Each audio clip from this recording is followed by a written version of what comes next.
Good morning and a happy Thursday morning to everybody. I hope everybody's having a fabulous day. A big thank you to that one on Twitter for the picture above. Love it.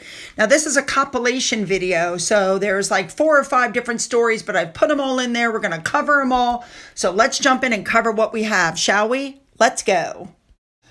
All right, we're starting off. If Meghan thought she was having a bad time before, it's just getting worse. This is the Globe magazine, and if you look down in the right corner, you see that thing? Well, there's the date. This is coming out November 4th of 2024. My God, it just goes from bad to worse. And next up, a blind item came out again that basically says that since the moving truck was spotted, nobody has seen Harry. I still believe what a lot of you said. He may be in rehab, because he's got to get clean if he's going to fight for his kids. All right, let's move on to our first story. This is a very interesting story. Eric Trump, Donald Trump's son, has spoken up and said that, or he's suggested that Harry's visa is safe for the simple reason that no one cares about him or his, quote, unpopular wife, Meghan. He said that his father loved the Queen and how Harry did a huge detriment to the royal family, which is absolutely true. But he also said Harry shouldn't have to worry about being deported if Donald Trump is reelected, despite the fact that Harry is facing allegations he may have lied about his drug usage when he applied for his U.S. visa.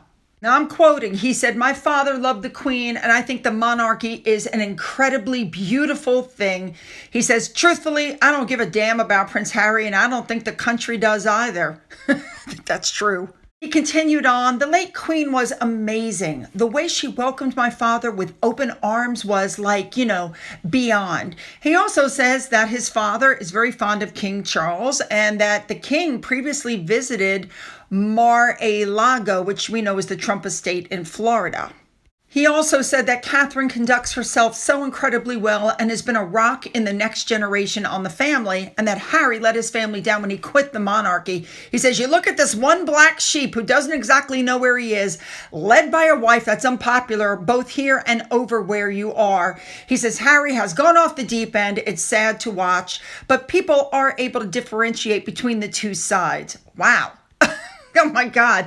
He also said, by the way, and I'm quoting, "I don't give a damn if he did do drugs. It means nothing. But I can tell you that our father and entire family has tremendous respect for the monarchy." Well, you know what? I think Donald Trump is not going to go against the law. And if the law says that Harry, can stay, then that's what'll happen. Woo. All right, let's move on.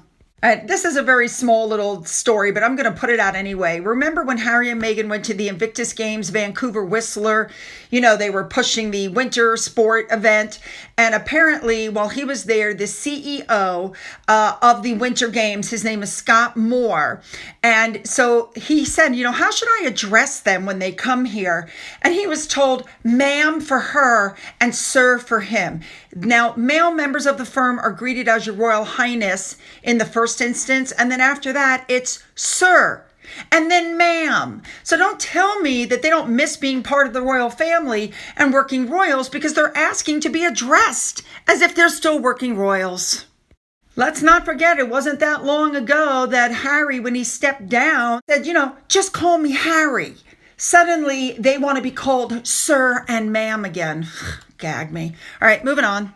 All right, this is really small, but again, it's something I want to point out. Apparently, it's being said that Meghan doesn't want to spend the holidays alone, so she has asked Harry to spend Thanksgiving with her and the kids because she wants to show the world that they're still a team. She wants him in the U.S., especially with all the holiday events, because she doesn't want to go to them by herself, and she wants to show the world they're still united, and she wants to try to save their marriage. It's being said, though, that even with his packed schedule, he might sit down and have some time together, but after that, he's off. They're saying that the chances of them sitting down to have this, proper quality time together are very slim.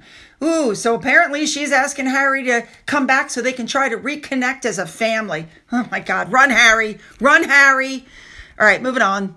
As if this woman doesn't have the worst luck, I have to agree, her decisions are like sucking. Meghan's bid to trademark American Riviera Orchard now has another problem. It's a multi-billion-dollar problem. Apparently, a protest has been lodged with the United States Patent and Trademark Office by a firm that owns the trademark Royal Riviera. Oh my God. The protest, which is deemed relevant because of the, quote, likelihood of confusion, has been referred to Marco Wright, who is the trademark office examining attorney. You must remember that last month, the Patent and Trade Office told her that her application for American Riviera was too vague a term to be patented, and she had 3 months to provide clarification, and she had to pay an extra $700. Now this has come up. The owner of the trademark is Harry and David, which is an American institution. It was founded in 1934, and they have annual sales of 1.7 billion pounds and 3,300 staff members. Oh my God. This woman, listen, this is what happens when you launch preemptively before you have a CEO, before you have a trademark, before you have everything. You know, they filmed this whole Netflix series, which isn't going to come out. Well, let me take that back. I have been told that people think that Netflix is going to go ahead with the series because they're going to try to get something out of it. But my God, at what point do you say you're an idiot? Tina Brown, let's not forget, we just discussed this. She is the Vanity Fair, or the past Vanity Fair author, and she said that Meghan is flawless about getting it all wrong, that her ideas are crap, and that she could do worse than checking out Harry and David. Look, I'm a big believer in karma, and they launched during the Diana Awards, which totally overshadowed the Diana Awards, not just for William, but for Harry as well. Harry must have been livid over that. They also gave out some civil rights award. Then she launched. She's losing people on Instagram. Then, you know, there was talk about her being next to a cannabis farm that's ruining the area. You know, maybe it is just me, but it just seems like everything that she touches fails. Let's be honest, she has not put out a single product in 7 months since she launched on Instagram. Nothing. All she did was put out some jars, which could have been done anywhere because supposedly one of the jars, or I think it was strawberry, one was raspberry, one was strawberry, they weren't even in season. And they're saying there's no way that there was enough for her to make 50 jars of jam. We never saw where her kitchen was cleared for that kind of cooking either. There's something not right with all of this mess. And it's just, I told you before, I'm a big believer in karma. She has tried to screw the royal family. And once again, Prince Charles's products are, flying off the shelves. And she can't even get her business off the ground. Whew. All right, moving on.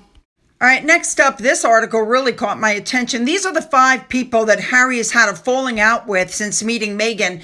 Now, some people we've discussed before, some we have not. So let's just jump in and see what we have, shall we? Let's go.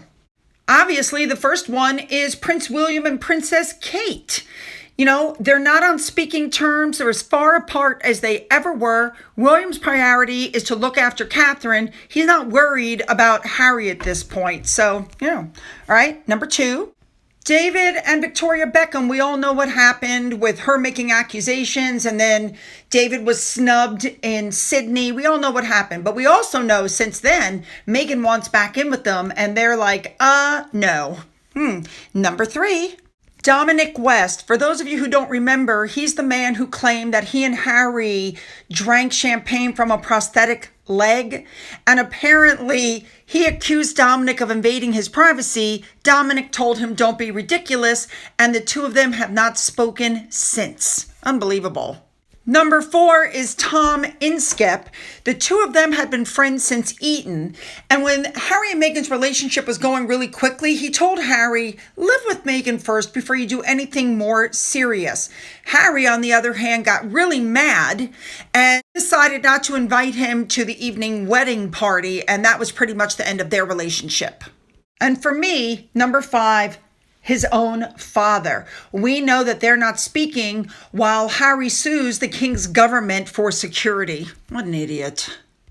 All right, you guys, you know what to do. Hit the like and the subscribe button and the bell for notifications that YouTube will probably not send you. Then leave your comments and then go down into the description box where you'll find the link to video number 2. You're not going to want to miss that. Let's go.